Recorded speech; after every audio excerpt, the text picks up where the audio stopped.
Le Real a battu le Barça ce dimanche lors du Classico, victoire 2 buts à 1.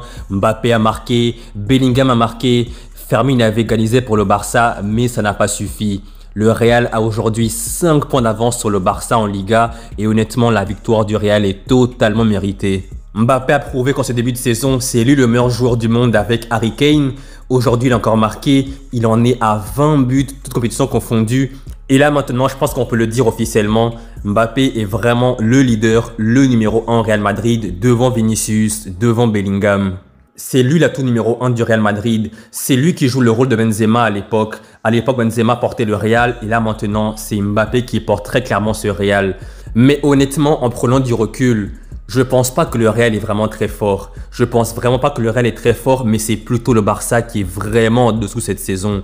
Au niveau du pressing, au niveau offensif, c'est vraiment le jour et la nuit entre le Barça de l'année dernière et le Barça d'aujourd'hui. Les joueurs du Barça ont vraiment l'air cramés, physiquement ils sont cuits alors que nous sommes qu'à la fin du mois d'octobre, la saison se termine à la fin du mois de mai, mais là physiquement, alors qu'ils n'ont même pas joué le mondial des clubs, les joueurs ont l'air d'être cuits, complètement KO et en plus la ligne de hors-jeu ne marche plus. La ligne de hors-jeu ne marche plus, le pressing est inexistant, les joueurs offensifs ne se trouvent pas, Ferran Torres a été catastrophique, invisible aujourd'hui, la paire de défense centrale Cubarsí et Garcia sur ce genre de match ça ne marche pas, donc Hansi Flick n'a toujours pas trouvé la meilleure charnière centrale pour le Barça pour cette saison. Inigo Martinez, son départ a vraiment fait énormément de mal au Barça. Donc là maintenant côté barcelonais, il faut déjà tirer la sonnette d'alarme.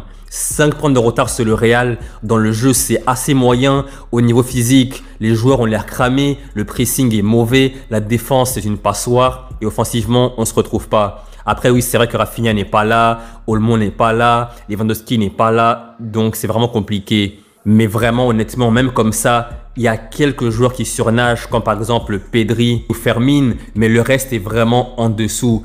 Et justement en parlant de niveau, petite parenthèse Lamine Yamal. Lamine Yamal, je le défends assez souvent. Lamine Yamal, pour moi, ce sera le meilleur joueur du monde sur le moyen et long terme. Mais aujourd'hui, il faut vraiment qu'il remette les pieds sur terre. Il faut vraiment qu'il arrête avec ses publications sur les réseaux sociaux. C'est vrai qu'il est jeune, il n'a que 18 ans. Et à cet âge-là, tu fais des erreurs, c'est vrai. Mais il faut quand même arrêter de faire ça et se focus complètement sur le football. Faire les trash talk, provoquer l'adversaire avant les matchs, c'est bien beau tout ça, mais ça tu le fais quand tu es en position de force. Premièrement, le Barça n'est pas aussi fort que l'an dernier. Deuxièmement, lui, il revient d'une blessure. Et en plus, il n'a pas l'air d'être à 100%. Mais comme ce match-là est vraiment important, c'est le Classico, un match inratable pour un joueur de ce niveau-là, et ben il a forcé, il a joué, mais honnêtement, je sens que Lamine Yamal n'est pas à 100%.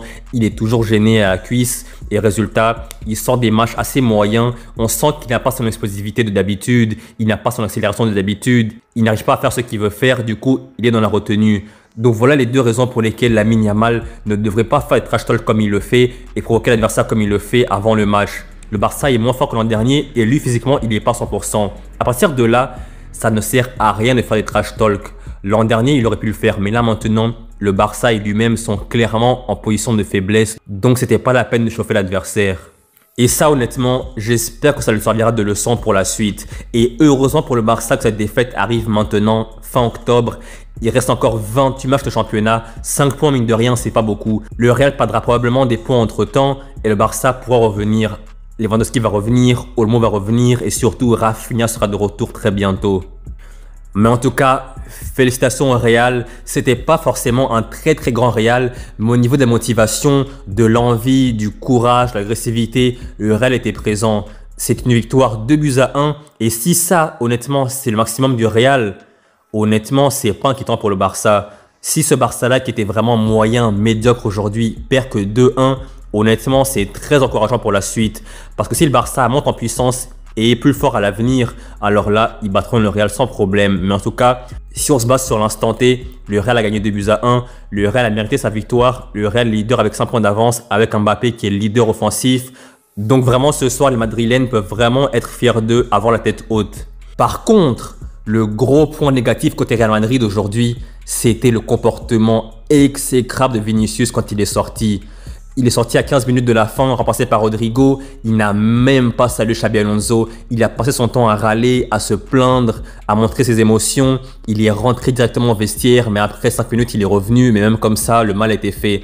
Et là, franchement, Pérez l'a vu, Xabi Alonso l'a vu, le banc du Real l'a vu, les joueurs sur le terrain l'ont vu. Et ça, franchement, ça passe pas. Pérez, après avoir vu ça, en plus sur le match le plus vu de l'année au niveau mondial, c'est vraiment un comportement qui ne passe pas du tout au Real Madrid. Et ça, franchement, Florentino Pérez ne va pas le laisser passer. Là, vraiment, la cassure, elle est confirmée entre le Real Madrid et Vinicius. Petite parenthèse arbitrage. Honnêtement, et depuis très longtemps, il n'y a pas eu d'erreur d'arbitrage manifeste. Aujourd'hui, l'arbitre Sotogrado n'a pas fait d'erreur manifeste. Honnêtement, on a eu droit à un classico vraiment normal au niveau de l'arbitrage.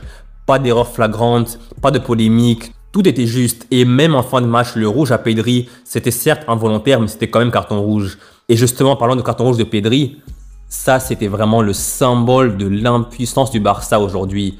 Pedri, qui était l'un des meilleurs Barcelonais sur la pelouse, expulsé en fin de match, c'est vraiment le symbole d'un Barça qui est faible, un Barça qui est médiocre, un Barça qui est vraiment en train de se rechercher, un Barça qui est vraiment loin de ce niveau de l'année dernière. Et vraiment, que Pedri soit expulsé, c'est vraiment tout un symbole. Mais comme je l'ai dit tout à l'heure, heureusement que tout ça arrive maintenant à la fin du mois d'octobre. Le Barça a encore le temps de se remettre de cette défaite. Le Barça a encore le temps de s'améliorer, de progresser et d'être bien meilleur dans le jeu en Liga et en Ligue des Champions. Donc voilà, c'est la fin de la vidéo. J'espère que vous avez aimé la vidéo. Et si vous avez aimé la vidéo, n'hésitez surtout pas à vous abonner, à liker la vidéo, à partager la vidéo. Et n'hésitez surtout pas à donner votre opinion sur le match et sur les joueurs. Et dites-moi en commentaire qui, selon vous, va remporter la Liga cette saison, le Barça ou le Real?